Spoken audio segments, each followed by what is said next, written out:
본 방송에서 제공하는 투자 정보는 투자 판단에 대한 조언입니다.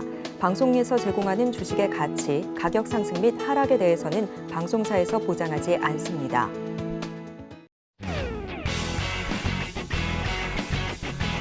시청자 여러분 안녕하십니까? 깊이 있는 인사이트로 여러분들의 투자를 잘 이끌겠습니다. 저는 강관우입니다. 계속해서 개장 분위기 살피겠습니다. 네, 간밤에 뉴욕 증시는 3대 지수 일제히 하락 출발했습니다. 또 하락 마감했는데요. 국제 신용평가사 무디스가 미국 내 지방은행 10곳의 신용 등급을 강등하면서 은행주 일제 약세를 보여줬습니다. 이에 대해 3대 지수가 하락 출발했는데 여기에 더해서 중국이 수출입이 부진하다라는 의견이 나오면서 투심이 더욱더 악화되는 하루였습니다. 다만 애틀랜타 총재와 또 필라델피아 연은 총재가 내년도에 금리 인하 그리고 또 추가적으로 현재 금리가 최고에 달했다라는 소식을 전하면서 낙폭을 조금 줄여가는 3대 지수였습니다. 그럼에도 불구하고 낙폭을 보여주기는 했습니다. 어제장에서 코스피, 코스닥은 양지수 모두 하락했습니다. 다만 그렇게 하락폭이 크지는 않았고요. 오늘 시장에서는 어떤 모습 보여줄지 예상 체결부터 살펴보시겠습니다. 코스피 코스닥 예상 체결 지수 살펴보겠습니다. 코스피 2600선 탈환하지 못한 모습입니다. 다만 그래도 소폭 오름세를 보이면서 출발할 것으로 예상됩니다. 2580.78포인트 선에서 출발할 것으로 보여지고요. 코스닥은 조금 더 미끄러 내립니다. 0.42% 내림세를 연출하면서 900선 아직 멀어 보입니다. 888.59포인트 선에서 출발할 것으로 보여집니다. 자, 그럼 바로 이어서 예상 체결 지수도 살펴봐야죠. 코스피부터 먼저 짚어보겠습니다. 다만 코스피는 예상 체결 지수의 상승 여파인지 지금 흐름상으로는 전반적으로 상승 출발할 것으로 보여집니다. 삼성전자 0.74% 강보합권에서 68,100원 선에서 출발할 것으로 보여지고요. LG 에너지솔루션 중국과 협작 법인 설립으로 지금 1.9% 강세를 보이면서 출발할 것으로 예상이 됩니다. SK 하이닉스 1%대 그리고 삼성 바이오로직스 0.25%대 상승 흐름을 보여주고 포스코홀딩스는 보합권에서 움직임을 보입니다. 자, 6위부터 10위까지 마저 살펴보시죠. 네, 삼성전자 우선주는 보합권입니다. 현대차도 보합권에서 역시 출발을 외칠 것으로 보여지고 있고요. LG화학은 1.46%, 네이버 2% 넘는 강세를 보여주면서 기분 좋은 출발을 보여줄 것으로 예상이 됩니다. 삼성 SDI는 빠져나가네요. 자, 코스닥 마저 살펴보겠습니다. 1위부터 5위까지인데 1위부터 4위까지가 파란불입니다. 에코프로비엠 1.18% 미끄러져 내려가고요. 에코프로는 0.84%, 그래도 조금은 그렇게 낙폭이 크지는 않습니다. 6위부터 10위까지 마저 살펴보도록 하겠습니다. JYP 엔터테인먼트 0.7%, HLB가 0.33%, 펄어비스 0.55%, 그리고 셀트리온 제약 1.41%, 6위부터 10위까지 중에 또 4가지 종목 파란불 역시나 들어오고 있고요. SM만이 나홀로 붉은 불을 보여주고 있습니다. 자, 그렇다면 개장 전에 2가지 종목도 살펴봐야 하는데 바로 이어서 지켜보겠습니다.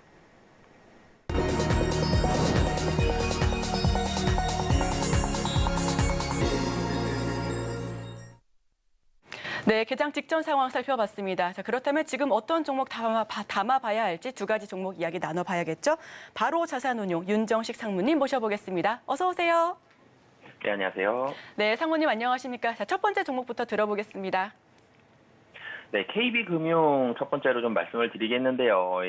전일 미국 시장에서 은행주들이 좀 하락을 했죠. 근데 그 미국 시장에서 은행주들 하락한 부분과 국내 시장에서 은행주, 물론 이제 미국 시장에서 은행주들이 많이 올랐다 그런 분위기는 기분은 좀 더 좋게 시작을 할 수는 있겠는데 사실은 국내 시장에서 KB금융 기분 자체는 조금 떨어지겠지만 그래도 큰 영향력이 있는 상황은 좀 아니다라는 판단이 우선 들고요. KB금융 같은 경우는 첫 번째로는 우선 실적이 좋습니다. 1분기 이 실적 같은 경우는 시장 예상치를 한 10% 정도 좀 상회하는 이 지배주주 순이익을 발표를 했습니다. 23년도 2분기에 지배주주 순이익이 약 1조 5천억 정도 되는 그런 상황이고요. 전년 동기 대비해서는 20% 이상 상승하는 상당히 좀 좋은 모습을 보여줬습니다. 시장 예상치보다 좀 더 좋은 이유를 살펴보면 이 림이라고 얘기하죠. 이 순이자 마진이 시장 예상치보다 조금 더 올라가는 순이자 마진이 상승하는 모습을 보여줬고 그리고 증권을 포함한 여러 가지 수수료에 대한 이익이 증가를 했습니다. 그리고 손해보험의 투자 손익도 호조세를 보여주면서 전체적으로는 이 뭐 순이자 마진, 수수료, 손보의 투자 손익 3박자가 좀 잘 맞았죠. 이런 부분들로 인해서 이 좋은 실적으로 보여줬고요. 뭐 경기가 좀 좋지 않고 부동산이 많이 꺾였기 때문에 충당금이 한 1,700억 정도 추가 전입이 있었지만 이런 부분들을 상쇄하고서라도 상당히 좀 좋은 그런 모습을 보여줬습니다. 그리고 이 하반기를 바라봤을 때 지금 사실 은행주 그러면 두 가지 얘기가 항상 따라 나오죠. 밸류에이션 매력 그리고 배당 이 얘기가 있는데 이 KB금융 같은 경우는 이 배당 같은 경우는 계속적으로 좀 사실 뭐 가장 최고 수준의 배당을 유지를 많이 하고 있습니다. 국내 주요 금융 지주 중에서는 가장 높은 수준. 그러니까 이 분기 DPS가 한 510억 원 정도, 기말로 따지면 한 2,200원 정도 상당히 높죠. 배당 수익률이 하반기에는 5.7%, 연간으로 따져도 거의 8% 가까운 배당 수익률을 기록을 하고 있습니다. 그렇기 때문에 경쟁사 대비해서 배당 수익률 좋고 실적 잘 나오고 있다. 그리고 가격적으로도 상당히 부담이 적다라는 부분들 투자 포인트로 보시면 좋을 것 같습니다. 저도 지난주에 센티멘털 펀더멘털 코너에서 금융지주 여러 군데를 좀 소개를 했었는데 오늘도 들으니까 좀 반갑고요. 그 다음 주식 뭐가 있을까요? 네, 이 호텔 신라 말씀을 드리겠는데요. 호텔 신라는 주로 말씀을 드릴 때 호텔 신라는 면세점과 그리고 호텔 레저 부문 이 두 가지를 사실 구분을 해서 이 얘기를 많이 드리는데 호텔 신라 같은 경우도 23년도 2분기 영업이익이 호실적을 기록을 했습니다. 매출액은 줄었어요. 전년 동기 대비해서 한 25% 정도 줄었는데 영업이익이 50% 이상 늘어났습니다. 영업이익이 시장 예상치보다도 20% 이상 훨씬 넘게 증가를 했는데 사실 호텔 신라 이름에는 호텔이 들어가죠. 근데 호텔은 항상 조금 아쉽죠. 아쉬운 부분들이 좀 있습니다. 그렇지만 뭐 영업이익도 전년 동기 대비해서 한 15% 정도 줄었는데요. 그렇지만 좋은 점을 따져본다라면 투숙률이 좋습니다. 서울이 한 72%, 제주가 78%, 그리고 신라 스테이가 한 85%로 전년 동기 대비해서 상당히 좀 좋은 수준을 보여주고 있다는데 좀 위안이 있고요. 그런데 호텔 신라는 가장 메인은 면세점이죠. 면세 유통 부분에 대한 이 영업이익이 전년 동기 대비해서 거의 2배 가까이, 200% 가까이 개선이 됐습니다.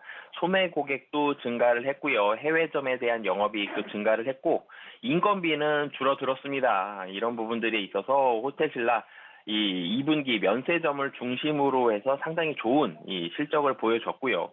3분기부터는 자유관광객이 이제 기대가 됩니다. 그러면서 이 면세점에 대한 성장은 계속적으로 된다라는 부분들을 기대해 보셨으면 좋겠습니다. 그러니까 2분기는 영업이익이 좋고요. 3분기는 외형이 계속적으로 성장을 하는데 그 중심에 자유관광객이 있다. 면세점은 계속적으로 좋은 상황이 유지가 된다라는 부분을 포인트로 보시면 될 것 같습니다. 이 호텔 신라도 사실은 KB금융과 좀 마찬가지로 가격적으로 부담이 크지가 않습니다. 그러니까 중국에 대한 뭐 기대감들 이런 부분들이 살아난다라면 좀 더 폭발적으로는 오르겠지만 그런 부분들을 제외하고서라도 해외 관광객에 대한 해외로 나가는 부분들, 해외에서 들어오는 부분 모두 관광객이 지금 공항 가면 많이 있죠. 이런 부분들에 대한 기대감들과 이 기대감들을 가지고 호텔 신라의 실적, 특히 면세점을 중심으로 해서는 계속적인 호실적이 예상이 된다라고 보시면 되겠습니다. 네, 사모님과 두 가지 종목 살펴봤습니다. KB금융 그리고 호텔 신라인데요. 저희는 바로 이어서 지금 개장 상황까지 함께 살펴보도록 하겠습니다. 지금 두 가지 종목 말씀해 주셨는데 사실 KB금융 같은 경우에는 저희 펀더멘탈 그리고 센티멘탈 종목으로도 한번 꼽아봤었던 종목입니다. 확실히 종목을 보는 그런 눈이 많은 분들께서 더욱더 높아지고 계신 것 같습니다. 호텔 신라 역시도 지금 면세점과 관련해서 계속해서 눈여겨보고 있는 종목인데요. 호텔 신라뿐만 아니라 지금 중국 내에서 계속해서 움직임이 있는 그런 종목군들 함께 짚어보시면 좋겠습니다. 자, 여기에 더해서 지금 개장 직전의 상황, 지금 미국 환율 같은 경우는 1,300원대고요. 지금 WTI 국제 유가 같은 경우에는 소폭 오름세를 보이면서 82달러 선에서 등락 거듭하고 있습니다. 저희는 잠시 뒤에 개장 상황과 함께 다시 돌아오겠습니다.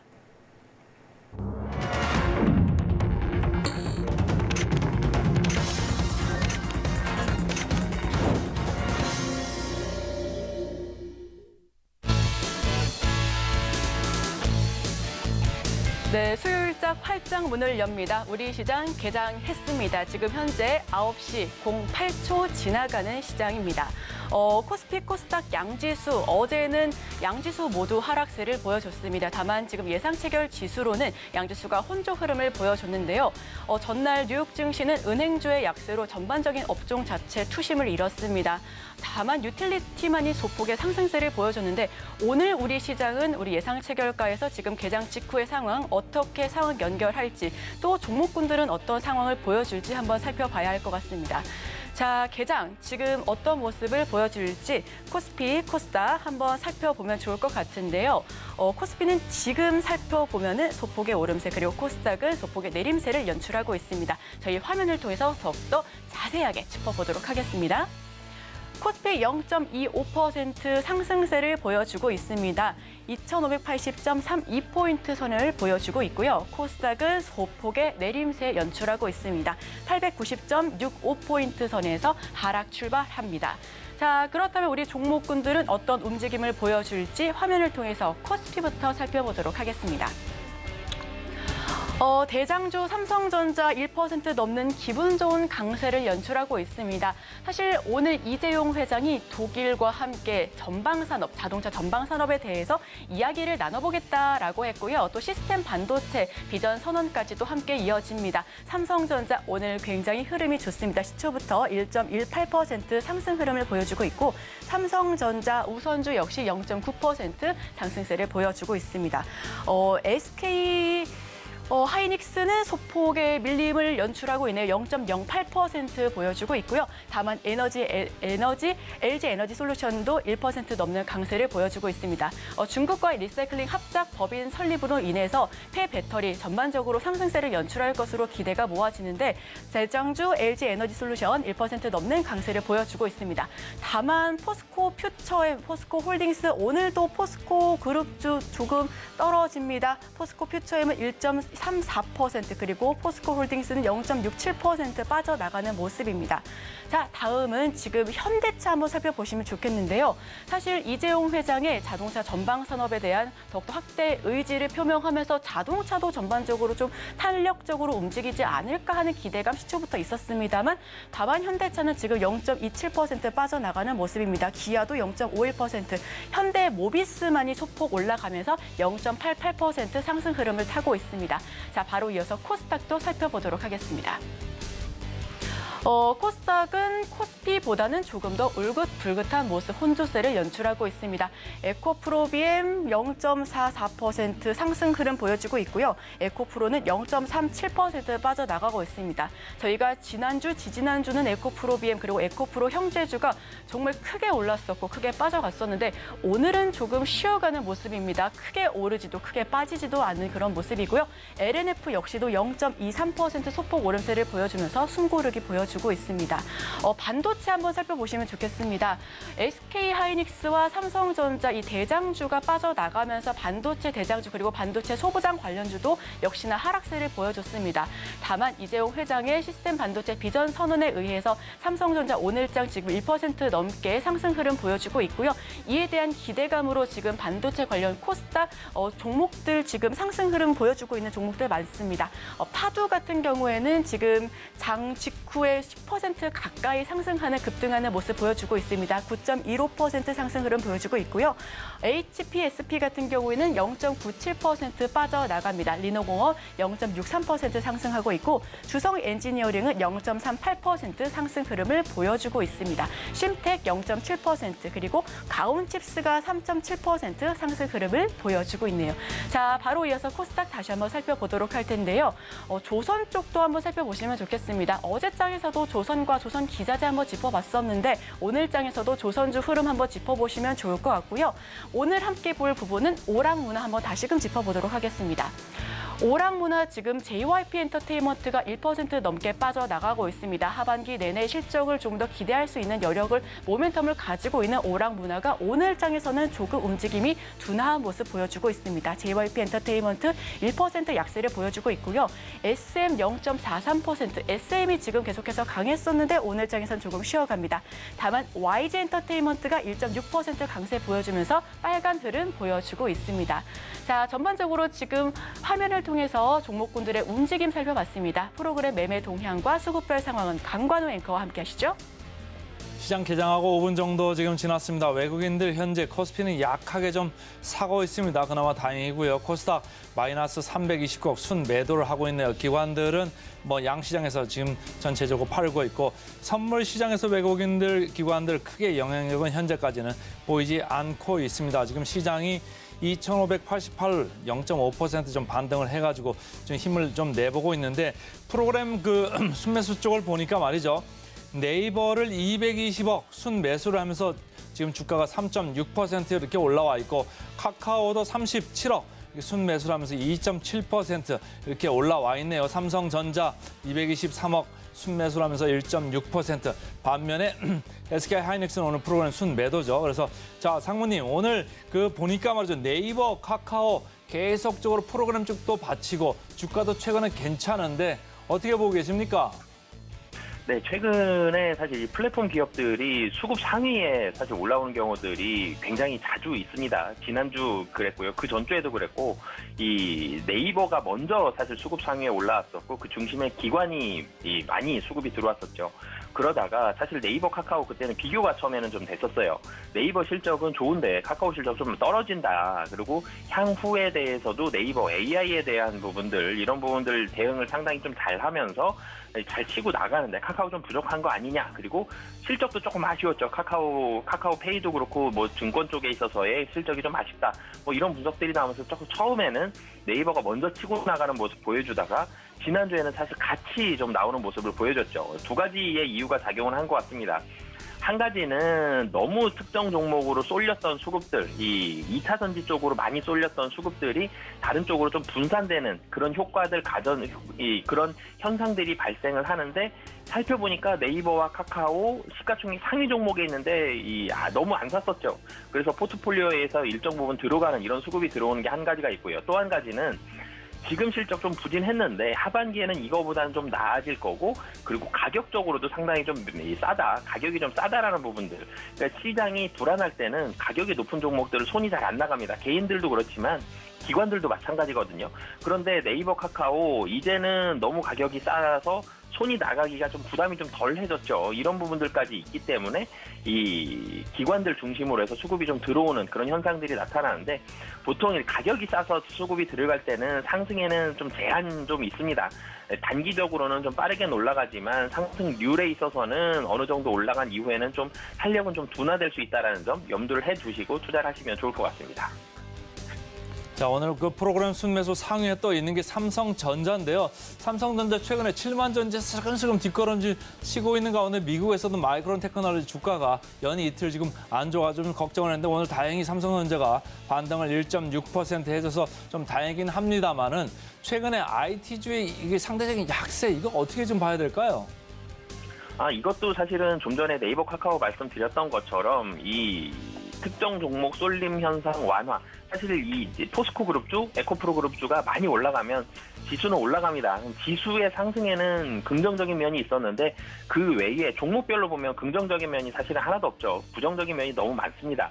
그런데 여기로 쏠렸던 수급들이 이제 정신을 좀 차렸죠. 특정 종목 쏠림 현상이 완화가 되고 있습니다. 그러면 이제 좋은 종목들로 찾아가야 되는데 좀 전에 제가 한 가지 말씀을 드렸었죠. 가격이 싼 종목이 부담이 좀 덜하다라는 말씀을 드렸고 또 한 가지 중요한 건 하반기 실적이 개선이 되느냐를 살펴봐야 되는데 두 가지를 모두 만족시키는 종목 중에 제일 대표적인 게 삼성전자다라고 보시면 되겠습니다. 미국에서 반도체 관련된 종목들 어제 하락을 했지만 삼성전자 놓고 보면 하반기 확실히 좋아지거든요. 하반기 확실히 좋아지고 그리고 7만 한 2,000원, 3,000원 정도에서 원래 움직이고 있다가 이 포모 현상에 대한 심화로 인해서 다시 7만 원 아래로 떨어졌거든요.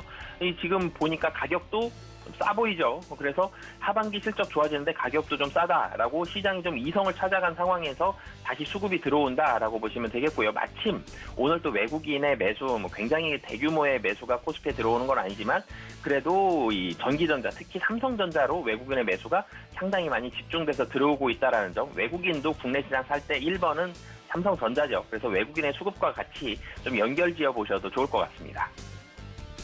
삼성전자는 이제 반도체, 세미컨덕터라고 하거든요. 근데 최근에 슈퍼컨덕터라고 해가지고 그 아주 상당히 신성, 델타테크, 서남, 덕성 뭐 이런 주식들이 상당히 왔다 갔다 하고 있는데 오늘 또 12% 올라가네요. 신성, 델타테크 올라가고 서남은 뭐 4.7% 이렇게 빠지고 서로 이렇게 교차하고 있는데 이쪽 어떻게 지금 관전하고 계세요? 네, 이 반도체였다가 이 초전도체죠. 이쪽으로 시장의 수급이 많이 쏠려갔는데, 비슷한 현상으로 후공정 그리고 비메모리 이쪽으로도 테마를 많이 받으면서 관련된 장비주들이 주가가 많이 올랐었죠. 지난달에.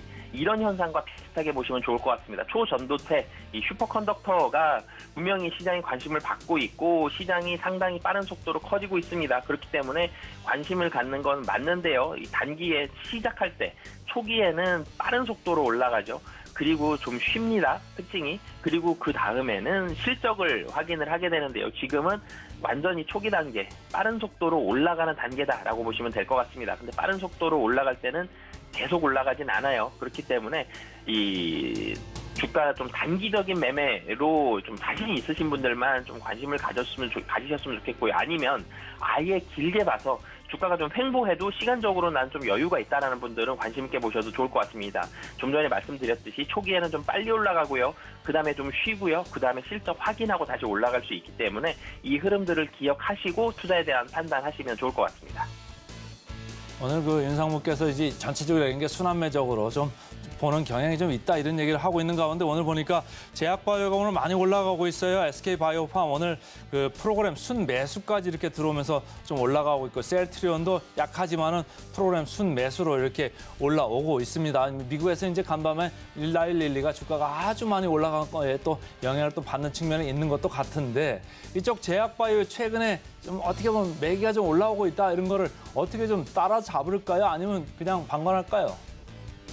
네, 제약바이오의 사실 큰 흐름을 살펴보면 제약바이오가 관심을 가졌을 때가 사실 이벤트가 발생했을 때 관심 갖는 경우가 굉장히 많았죠. 뭐 특정 질병에 대한 부분들이 발생을 했을 때 제약바이오 분위기가 좋아질 때가 한 가지가 있었고 또 계절적으로 살펴보면 제약바이오는 뜨거운 여름이 지나고 가을과 겨울의 분위기가 좋았던 적이 좀 많이 있습니다. 근데 이제 뜨거운 여름 어제 입추였죠. 좀 지나가는 흐름들, 모습들이 좀 나오고 있고 그리고 2차 전지 이후를 생각을 해봤을 때 기관들이 2차 전지 다음에 관심 가질 수 있는 가장 매력적인 섹터가 또 제약 바이오거든요. 그래서 이런 부분들 본다라면 제약 바이오 아직 많이 올라오진 않았습니다. 그래서 뭐 시가총액이 좀 작으면서 너무 급등한 종목을 제외한다라면 하반기에 대해서 가격적인 부담 좀 덜한 종목들 위주로는 지금도 관심 가지셔도 좀 늦지 않았다라고 말씀드리고 싶습니다.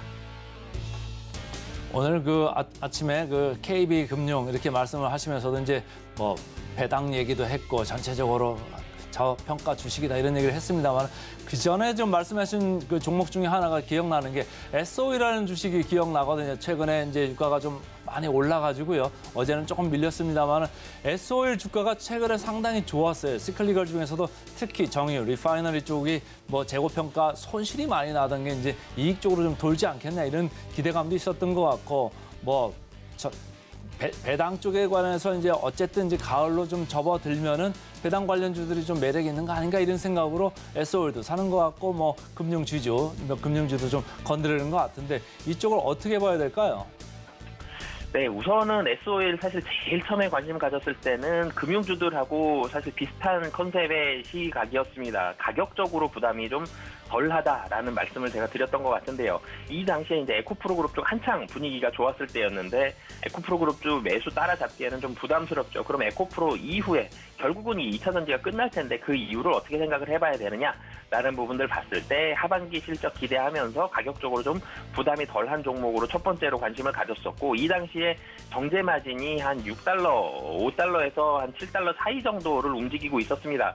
BEP가 한 5달러 정도 되죠. 근데 BEP를 좀 넘어간 상황이었기 때문에 2분기 실적 부진하지만 하반기에는 좋아질 것이다 라는 말씀을 드렸는데 지금 정제 마진 11달러를 넘었습니다. 여기에서 사실 더 많이 올라가진 않겠지만 11달러만 나와도 수천억의 영업이익이 발생할 수 있거든요. 이 정제 마진 사실은 10달러 정도에서 계속적으로 좀 오랜 시간 흘러갈 가능성이 좀 높다라는 점 등을 봤을 때 이 배당 매력도 분명히 좀 있죠. 특히 정유주 중에서 SOE를 배당 매력 가장 좀 좋은 종목 중에 하나인데 그렇기 때문에 지금 사실은 S-오일이 올라오는 동안은 연기금을 중심으로 한 기관들의 수급이 있었습니다. 근데 외국인이 이제는 S-오일 배당 매력 보면서 하반기 생각하면서 좀 더 들어갈 수도 있다라는 점까지 봤을 때, 그리고 정제 마진도 생각보다 좀 더 빠르게 올라왔죠. $10 이상으로. 이런 부분들까지 봤을 때에 하반기에도 좀 기대해봐도 좋다라고 말씀드리겠습니다. 네, 지금까지 바로 자산운용 윤정식 상무님과 이야기 나눠봤습니다. 상무님 오늘 말씀 고맙습니다. 네, 감사합니다.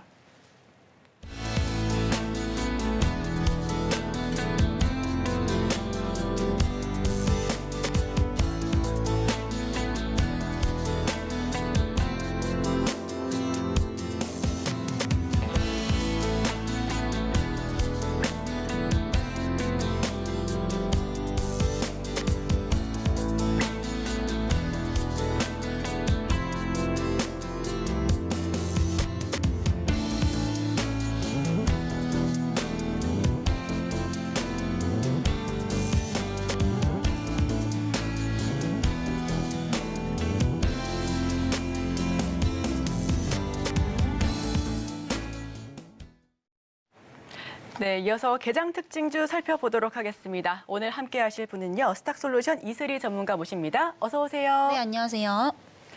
네, 이슬희 전문가와 함께하는 개장 특징주, 저희 지금 특징주 살펴보기 전에 먼저 우리 시장 상황부터 먼저 이야기를 나눠보도록 하겠습니다. 지금 시장에서 지금 16분 지나가는 시점이죠. 코스피 코스닥 양지수는 빨갛게 올라가고 있습니다. 다만 상승폭은 제한적인 모습인데 사실 증시가 올라갈 만한 모멘텀이 조금은 부족해 보입니다. 다만 내일 MSCI 지수 편입도 예정되어 있고 또 미국 CPI, PPI 발표도 있고 오늘 시장은 대응을 좀 어떻게 해봐야 될까요? 여전히 좀 경계 심리가 많이 작용을 하고 있죠. 특히 이제 환율 부분이 굉장히 좀 민감하게 작용을 하고 있습니다. 그래서 사실 저저번 주만 해도 환율이 이제 1,300원대 밑으로 떨어지나 했더니 다시금 또 1,300원대를 돌파하게 되면서 또 달러 강세가 좀 이어지고 있죠. 이렇게 되면 아무래도 또 국내 시장에 있어서 이 외국인들의 수급이 단기적으로는 좀 부진할 수 있다라고 좀 보고 있는 상황입니다. 그 앞으로 이제 또 CPI 지수가 또 발표가 남아 있기 때문에 이것을 앞두고 조금은 시장의 변동성이 강해질 수 있다라는 점에서 좀 추격 매수나 올라가는 종목군들의 올라타시기보다는 조금 리스크 관리를 중점적으로 하시는 게 좀 좋겠다라는 말씀 드려보도록 하겠고요. 특히나 지금 이제 최근 1년 동안 우리 주식 시장을 보게 되면은 각종 경제 지표 발표 그리고 CPI 지수 발표에 굉장히 민감하게 좀 반응을 하고 있기 때문에 결국에는 이 CPI 결과가 발표가 된다면은 다시 한번 시장은 좀 반등이 나올 수밖에 없다라고 좀 보여지고 있는 상황이고요. 아무래도 이제 8월의 전체적인 느낌을 보면은 조금은 숨고르기 장세에 들어갈 가능성 또한 상당히 좀 높다라고 보여지고 있습니다. 그동안 이제 우리 시장을 이끌었던 것들이 이제 2차 전지주들이 주도 업종으로서 시장에 어떤 수급을 이끌었었죠. 하지만 이제 2차 전지에 대한 수급들이 반도체라든지 추가적으로 바이오 쪽 중심으로 수급이 또 옮겨가고 있기 때문에 지금 여전히 업종 차별화 전략이 좀 유효하다라는 말씀 좀 드려보도록 하겠고요. 지금부터는 단순히 뭔가 실적이 좋아지는 이런 기업들보다는 하반기로 갈수록 영업이익률 개선폭이 커지는 기업들을 좀 보시면 좋을 것 같습니다. 그래서 대표적으로 업종을 좀 말씀드리자면 반도체 그리고 최근에 이제 또 굉장히 강세였죠. 조선주들도 보시면 좋을 것 같고요. 여전히 이제 리오프닝주들 그리고 추가적으로 엔터주들까지 지속적으로 좀 눈여겨보시면 좋겠다라는 말씀 드려보도록 하겠습니다. 네, 여전히 경계 심리가 큰 시장입니다. 바이오로 수급이 옮겨가고 있고요. 여기서는 업종 차별화 전략이 유효하다라는 이야기, 또 여기서 반도체와 조선주, 리오프닝 그리고 엔터주까지도 꼽아봤습니다. 자, 그럼 코스피 코스닥 우리 특징주 살펴봐야죠. 화면을 통해서 먼저 만나보겠습니다. 개장 특징주 탑5 코스피부터 먼저 말씀드립니다. 첫 번째는 삼성전자입니다. 이재용 회장이 독일을 쳤죠. 전장산업 육성의 속도를 낸다라고 하니까 오늘의 삼성전자 더욱더 눈여겨봐야 할 부분인 것 같습니다. 두 번째는 네이버 굉장히 좋은 실적을 발표했었죠. 그리고 세 번째 LG 에너지 솔루션. LG 에너지 솔루션 같은 경우에는 중국 화유 코발트와 배터리 리사이클 합작 법인을 설립했습니다. 이와 관련해서 대장주의 움직임 함께 지켜보시면 좋겠습니다. 4위는 카카오, 5위는 JW 중해제약이 차지했습니다. 자, 코스닥도 마저 살펴보도록 하겠습니다. 1위는 엑스페릭스입니다. 주가가 급등했는데 첨단 소재 사업에 진출한다라는 소식이 있었고요. 2위, 3위, 4위 그리고 5위까지 지금 바이오 회사가 지금 차지하고 있습니다. 셀트리온 헬스케어, 셀트리온 제약, 그리고 현대바이오, 마지막은 알테오젠인데 알테오젠의 자회사가 아일라 능갈 황반변성 치료제를 개발 중이다라고 합니다. 이 부분과 관련해서도 이야기를 나눠보도록 하겠습니다. 네, 실시간 개장 특징주 코스피부터 짚어보도록 하겠습니다. 화면을 통해서 1위부터 5위까지 만나보시죠. 코스피 개장 특징주는 1위부터 5위까지 붉은 모습 연출하고 있습니다. 삼성전자 2%대 강한 흐름을 보여주고 있고요. LG 에너지솔루션 역시 2.86%, 3% 가까운 급등 흐름 보여주고 있습니다. 네이버 오늘도 여전히 좋네요. 3.36%, 카카오 1.74%, 오늘 JW 중외제약이 6.80%, 6% 넘는 급등 흐름을 보여주고 있습니다. 자, 그럼 전문가님, 오늘 여기서 조금 더 짚어볼 만한 종목은 뭐가 있을까요? 네, 삼성전자 보시면 좋을 것 같고요. 어제 이제 낙폭을 굉장히 좀 크게 줬었는데 다행히도 오늘 다시 한번 좀 반등이 나오고 있습니다. 우선 삼성전자가 앞으로 3분기로 갈수록 업황이 회복될 것이다라는 이야기들은 굉장히 많이 들어보셨을 건데 그와 함께 더불어서 우선 수급적인 측면에서도 굉장히 긍정적입니다. 특히 이제 외국인들의 수급이 지금 한 달 넘게 지속적으로 좀 유입이 되고 있는 상황이고요.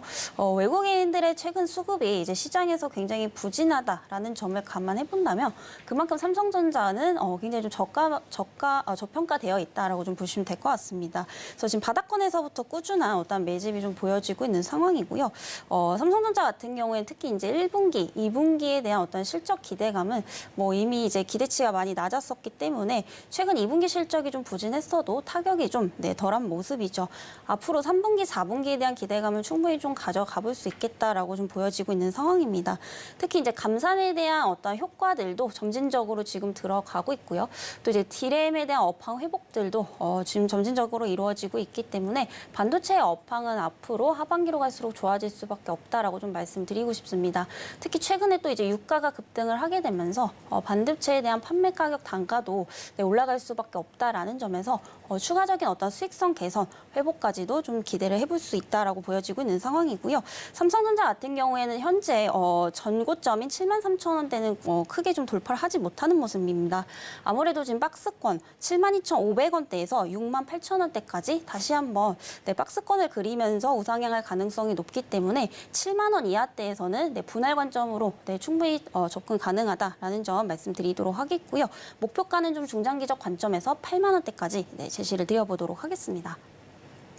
네, 실시간 특징주 코스피는 삼성전자 짚어봤습니다. 하반기로 갈수록 반도체 계속해서 좋아질 것이다라는 기대감과 함께 디램에 대한 업황 회복까지 이야기를 나눠봤고요.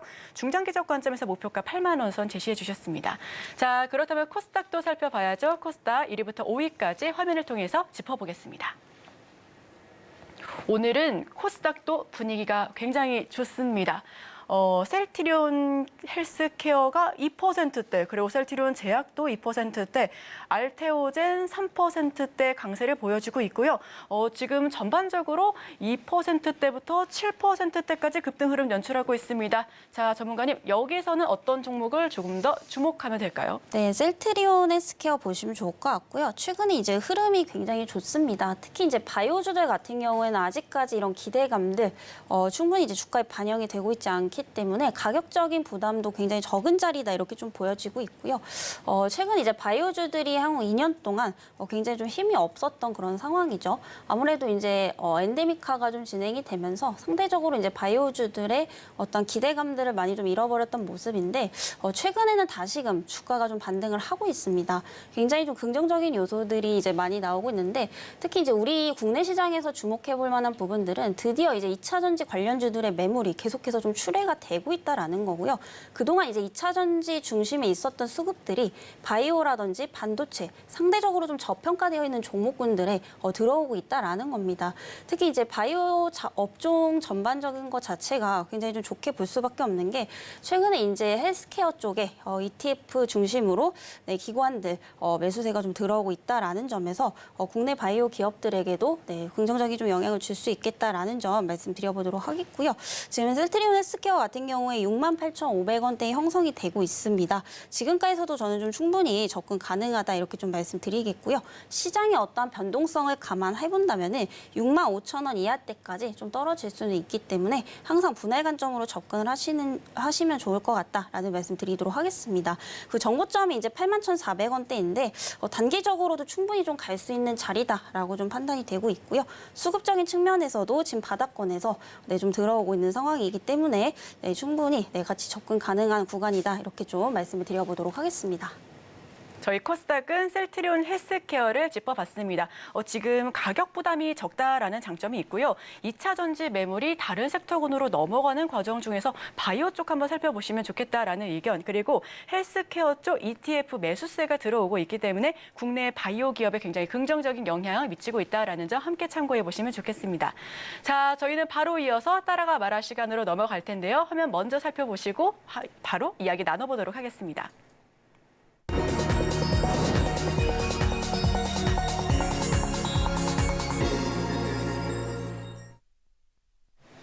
네, 저희 따라가 말할 시간입니다. 자, 첫 번째 종목부터 오픈해 볼 텐데요. 어떤 종목 따라가야 할지 말아야 할지 화면을 통해서 오픈해 보겠습니다.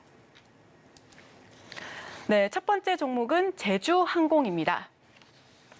리오프닝 종목군에서도 이제 저가 항공으로 꼽히고 있는데 이 종목은 따라가야 할까요? 말아야 할까요? 네, 우선 따라가셔도 좋을 것 같고요. 이 종목 같은 경우에 과거에도 좀 말씀을 많이 드리고 있는데 생각보다 그렇게 조금 수급이 많이 들어오고 있지는 않습니다. 특히 이제 기관들의 수급이 조금 아쉬운 측면이 있는데 그럼에도 불구하고 외국인들은 꾸준하게 좀 매수를 하고 있습니다. 특히 이제 7월 초만 해도 16,000주에 불과했던 것이 오늘까지로 봤을 때 우리 한 48만 주까지 또 누적이 되고 있다라고 좀 보시면 될 것 같고요. 최근에 이제 다시 한번 또 달러 강세가 좀 이어지고 있는 만큼 이 외인들의 수급이 굉장히 부진한데 제주항공 같은 경우에는 꾸준히 유입이 되고 있다라는 점에서 개별 어떤 펀더멘털이 굉장히 좀 강하다라고도 좀 볼 수가 있겠습니다. 일단 이제 제주항공 같은 경우에는 대표적인 이런 LCC 저가항공사다라고 좀 보시면 될 것 같은데요. 사실 우리가 항공사면 딱 떠오르는 게 바로 여행이죠. 근데 최근에 이제 어떤 국제적인 좀 흐름을 보게 되면 국내뿐만이 아니라 전 세계적으로 여행객 수요가 점진적으로 늘어나고 있습니다. 그리고 항상 말씀드리는 이제 3분기는 여름에 또 이제 성수기 시즌이기 때문에 이런 관광객 수요가 또 몰릴 수밖에 없다라는 점에서 추가적인 모멘텀 가져가 볼 수 있겠다라고 좀 보여지고 있고요. 추가적으로 우선 실적 부분도 봐야 되는데 2분기 실적도 굉장히 좋게 나왔습니다. 영업이익이 약 300억 원대로 지속적으로 좀 흑자를 이제 유지를 하고 있고요. 이에 따라서 3분기까지도 충분히 좀 기대를 해볼 수가 있겠다라고 보여지고 있습니다. 그리고 추가적으로 우리가 좀 봐야 될 부분들이 바로 이제 일본의 엔화 약세가 좀 지속이 되고 있죠. 이에 따라서 국내 여행객 숫자가 지속적으로 좀 증가하고 있다라는 점도 긍정적으로 보셔도 좋을 것 같습니다. 특히 이 제주항공 같은 경우에는 이제 저가항공사 중에서도 일본이 이제 주력 노선으로 또 이제 담당을 하고 있기 때문에 이런 부분들에 있어서 어떤 직접적인 수혜를 받을 수 있을 것이다라고 좀 보여지고 있는 상황이고요. 근데 사실 현재 여행 수요 대비해서 이 항공기 공급이 좀 부족하기 때문에 가격이 다소 높게 유지가 되고 있습니다. 그리고 이제 저가항공사끼리 어떤 경쟁 심화에 대한 우려들도 가지고 있는 상황이지만 결국에는 지금 여행객 수요는 늘어나고 있다라는 점에서 봤을 때 이러한 우려감들을 반영하더라도 과대 낙폭되어 있는 구간이다라고 좀 보시면 될 것 같습니다. 그 드디어 5년 만에 2023년에 영업이익을 봤을 때 5년 만에 지금 흑자 전환하는 또 턴어라운드 구간이기 때문에 더할 나위 없이 좋은 구간이다 이렇게 좀 말씀드리도록 하겠고요. 매수가는 현재 13,030원대 형성이 되고 있는데 13,300원 이하대에서는 담아보셔도 좀 좋을 것 같습니다. 그리고 목표가는 조금 하단계까지 보신다라는 관점에서 16,000원까지 제시를 드려보도록 하겠고요. 손절가는 조금 짧게 12,000원 이하대까지 제시를 드려보도록 하겠습니다. 네, 첫 번째 종목은 제주항공을 꼽아봤습니다. 개별 펀더멘털이 굉장히 강한 종목이고요. 국내뿐만 아니라 국제적으로도 여행 수요가 증가하고 있어서 특히나 일본이 지금 엔화 약세인 상황이죠. 일본 주력 노선을 하고 있는 우리 지금 제주항공, 우리 여러분들께서도 살펴보시면 좋겠습니다. 지금 13,040선에서 가격 형성하고 있는데 13,300 이하로 들어가시면 좋을 것 같고요. 목표가는 16,000원, 그리고 손절가는 12,000원 선에서 제시를 해봤습니다. 자, 바로 이어서 두 번째 종목 살펴보도록 하겠습니다. 네, 두 번째 종목은 SM입니다. 네, SM 같은 경우에는 지금 엔터주로도 크게 꼽히고 있는 종목이죠. 하이브, SM, JYP 엔터테인먼트, YG 많이들 지금 이야기가 나오고 있는 상황에서 SM은 따라가야 할까요? 말아야 할까요? 이 종목도 굉장히 좀 좋은 종목이죠. 다만 이제 단기적으로 너무 많이 올랐기 때문에 조금은 관망을 하셨다가 추가적으로 하락을 한다면 저가 매수의 기회로 좀 삼아 보셔도 좋을 것 같습니다.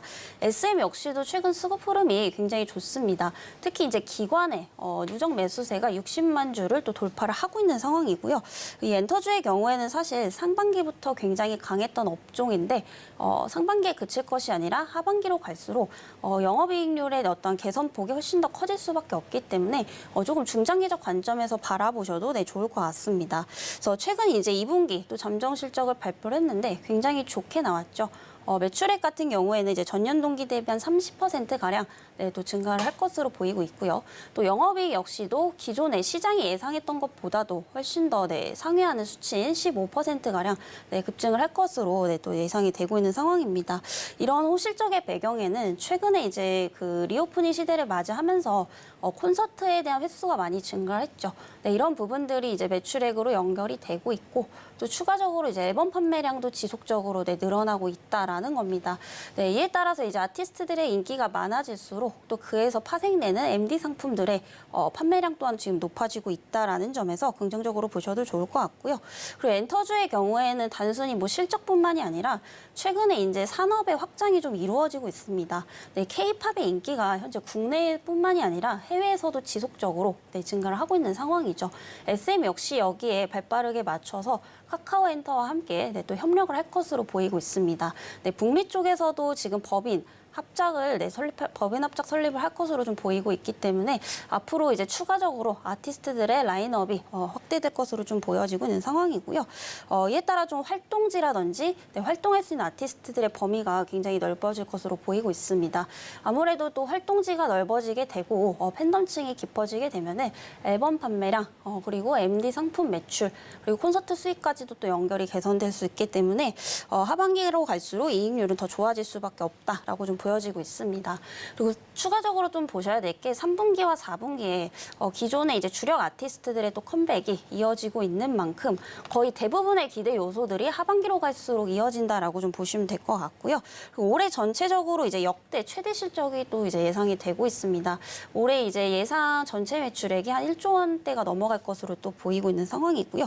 영업이익도 1,500억 원대로 최근 5년 동안 역대 최대 실적을 또 달성을 할 것으로 보입니다. 다만 이제 단기적으로 어느 정도 좀 기대감이 반영이 되었기 때문에 추후에 13만 원 이하대로 내려온다면 분할 매수 관점으로 접근 가능하다 이렇게 좀 말씀드리도록 하겠고요. 목표가는 우선은 전고점 부근이 16만 원까지 제시를 드리도록 하겠고요. 손절가는 10만 원 이하대까지 제시를 드리지만 손절보다는 조금씩 모아가시는 전략으로 가보시는 것도 좀 좋을 것 같다라는 말씀 드려보도록 하겠습니다. 두 번째 종목은 SM이었습니다. 최근 상승률이 굉장히 좋았기 때문에 관망했다가 매수를 해보면 좋겠다라는 의견을 주셨고요. K-팝 산업이 지금 계속적으로 확장을 하고 있기 때문에 이 종목은 지금 손절가를 10만 원 이하로 잡긴 했지만 손절을 하시기보다는 계속적으로 좀 모아가면 좋겠다라는 이야기를 나눠봤습니다. 목표가는 16만 원 선에서 제시를 해봤네요. 자, 그럼 마지막 종목입니다. 마지막 세 번째 종목 화면을 통해서 먼저 만나보시죠. 마지막 따라가 말아 종목은 신세계입니다. 네, 신세계는 펀더멘탈, 센티멘탈 종목으로도 언급이 됐었던 종목인데 이 종목 계속해서 따라가 봐야 할까요? 말아야 할까요? 우선 오늘 이제 실적 발표가 있습니다. 근데 아무래도 이제 2분기 실적은 좀 기대치에 많이 못 미칠 것으로 보이고 있기 때문에 지금 주가가 좀 설명을 해주고 있지 않나라는 생각인데요. 오늘 이제 1.67% 약조정이 좀 나오고 있습니다. 아무래도 2분기 같은 경우에는 우리가 또 리오프닝에 대한 기대감이 너무 과했는지 생각보다는 이제 전년 동기 대비해서 영업이익이 감소할 것으로 보이고 있고요. 이는 이제 판관비라든지 홍보비 이런 이제 일회성 비용 등이 이제 증가로 좀 보여지고 있습니다. 그래서 영업이익이 이제 전년 동기 대비해서 한 18% 정도 하락을 할 것으로 보이고 있는데 큰 감소는 아닙니다. 작년이랑 좀 비슷할 것으로 보이고 있고요. 다만 이제 3분기 실적부터 기대 가치가 충분히 좀 있기 때문에 이 종목 역시도 하반기를 보고 조금 접근을 해보시는 게 좋을 것 같습니다. 그래서 최근에 이제 그 성장주들이 상승세를 좀 이어가고 있었었죠. 특히 이제 2차 전지 이미지가 굉장히 좀 강했었는데 그 때문에 이제 가치주들이 상대적으로 좀 많이 소외를 받았었습니다. 다만 우리가 연말까지 봤을 때 금리 인상에 대한 동결 가능성 또한 이제 커지고 있는 상황이고요. 이렇게 되면은 그동안 이제 억눌려 있었던 제조업이 살아날 수밖에 없고, 제조업이 살아나게 되면은 그 다음에는 경기 민감주라든지 가치주로 수급 순환매가 돌아갈 수밖에 없기 때문에 연말로 갈수록 훨씬 더 상황은 좋아질 수밖에 없겠다라고 좀 보여지고 있는 상황입니다. 그리고 최근에 이제 개별 여행객 수 증가에 따라서 이런 매출 비중이 좀 확대가 되고 있는데요. 아무래도 이제 단체 관광객에게 판매하는 단가보다 개별 관광객에게 판매하는 단가 자체가 훨씬 더 높기 때문에 이런 부분들이 수익성 개선으로 이어지고 있는 상황이다라고 좀 보시면 될 것 같습니다. 그리고 3분기부터 이제 백화점 성장률이 굉장히 높아질 것으로 보이고 있는데요. 실질적으로 이 국내도 소비심리 지수가 굉장히 많이 회복이 되고 있는 상황입니다. 특히 이제 2022년 작년 말만 하더라도 이 소비심리 지수가 한 86 정도에 불과했었는데 올해 상반기까지 봤을 때 100 이상이 지금 넘어가고 있는 상황이고요. 이런 부분들이 이제 현대 그 백화점 사업 부분에 어떠한 매출에 좀 연결될 것으로 좀 예상이 되고 있는 상황입니다. 또한 이제 여행 성수기를 맞아서 또 외국인 매출 비중도 확대가 되고 있는 상황이고요. 또 7월 이후에는 인천공항 면세점 영업도 정상화가 될 것으로 좀 보이고 있기 때문에 하반기로 갈수록 상황은 좀 나아질 수밖에 없다라고 좀 보여지고 있습니다. 그래서 이번 2분기가 사실 실적이 있어서 거의 바닥 수준이다라고 좀 보시면 될 것 같고요. 2분기 이제 실적 부분으로 인해서 쇼크가 조금 나오게 된다면 주가는 다시 한번 좀 눌릴 수 있기 때문에 오히려 좀 저가 매수 모아가시기에 좀 좋지 않나라는 생각입니다. 그래서 올해 전체적인 기대 실적 대비해서 지금 주가 수익 비율 PER을 보게 되면은 한 5배 수준으로 보여지고 있기 때문에 굉장히 좀 저평가되어 있다라고 좀 보여지고 있고요. 현재 19만 5,200원대 형성이 되고 있죠. 추가적으로 전저점 부근 18만 원대까지 밀릴 가능성 또한 있습니다. 이 종목 역시도 어떤 테마 관점이 아니라 펀더멘털적인 관점으로 접근을 좀 하셔야 되는 부분이기 때문에 중장기적으로 좀 바라보시는 분들에게 적합하다 이렇게 좀 말씀드리도록 하겠고요. 그 매수 이제 범위는 이제 20만 원 이하대부터 18만 원대까지 잡아 좀 드리도록 하겠고요. 목표가는 중장기적 관점에서 23만 원, 그리고 손절가는 전저점 부근을 깨려고 할 때 17만 5천 원 이하대까지 내려가신다면 손절하시기를 추천을 드려보도록 하겠습니다. 네, 마지막 종목은 신세계입니다. 지금 19만 5,200선이고요. 목표가는 23만 원, 그리고 손절가는 17만 5천 선 이하로 잡아주셨습니다. 자, 이와 관련해서 저 중국 관련된 질문으로 마지막 질문을 마치도록 할 텐데요. 어제장에서는 지금 7월 여행객 수요가 성수기를 진입한다라는 그런 전망에 저비용 항공사가 일제히 상승세를 보여줬습니다. 다만 어제장에서 또 같이 나왔던 게 중국의 수출입이 좀 부진하고 중국이 전반적으로 좀 부진한 경기를 맞이하고 있다라는 그런 전망 함께 나왔는데, 그럼 오늘 시장에서 이 중국과 관련된 중국 소비 관련주 혹은 중국과 저비용, 면세 이런 관련주들의 흐름은 어떻게 보실까요? 네, 우선은 그런 부분들이 단기적으로 충분히 좀 영향을 줄 수는 있습니다. 당연히 이제 중국 경기가 부진하게 되면은 그만큼 어떤 소비 심리도 좀 많이 위축이 될 수밖에 없고요. 여행 수요도 많이 좀 줄어들 수밖에 없습니다. 그럼에도 불구하고 전체적인 여행객 수를 봤을 때는 점진적으로 또 늘어나고 있다라는 것도 또 기정사실화가 되어 있기 때문에 이런 부분들이 면세라든지 화장품 매출액 영업이익으로 좀 이어지고 있다라고 좀 보시면 될 것 같고요. 지금 그리고 현재 중국에서도 마냥 이제 손을 놓고만 있는 것은 아닙니다. 추가적으로 이제 경기 부양책까지 또 이제 제시를 하고 있는 이런 상황들이기 때문에 충분히 이제 하반기에 대한 어떤 회복 기대감 정도는 가져볼 수 있겠다라고 보여지고 있는 상황이고요. 이런 부분들을 봤을 때 시간이 지난다면 어느 정도 좀 정상화될 것으로 좀 보이고 있어서 오히려 중국 관련주들의 어떤 소비 관련주들이 하락을 한다면은 추가적으로 좀 저가 매수할 수 있는 기회가 아닌가라는 생각입니다. 네, 중국 관련된 인사이트까지 함께 들어봤습니다. 오늘도 함께 나눈 이야기 스탁솔루션 이슬희 전문가와 이야기 나눠봤습니다. 오늘 말씀 고맙습니다. 네, 감사합니다. 네, 오늘의 핵심 요약 세 줄입니다. 코스피 6거래일 만에 상승 전환했습니다. 지금 2,595.88포인트인데요. 지금 계속해서 상승 흐름을 보여주고 있습니다.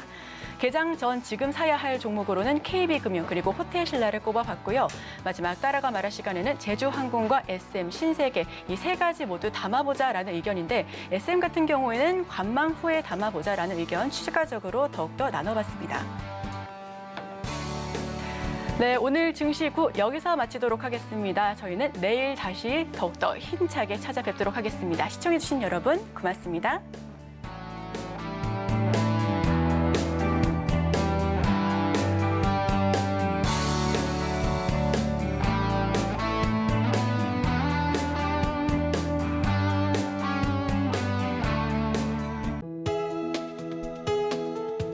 본 방송에서 제공하는 투자 정보는 투자 판단에 대한 조언입니다.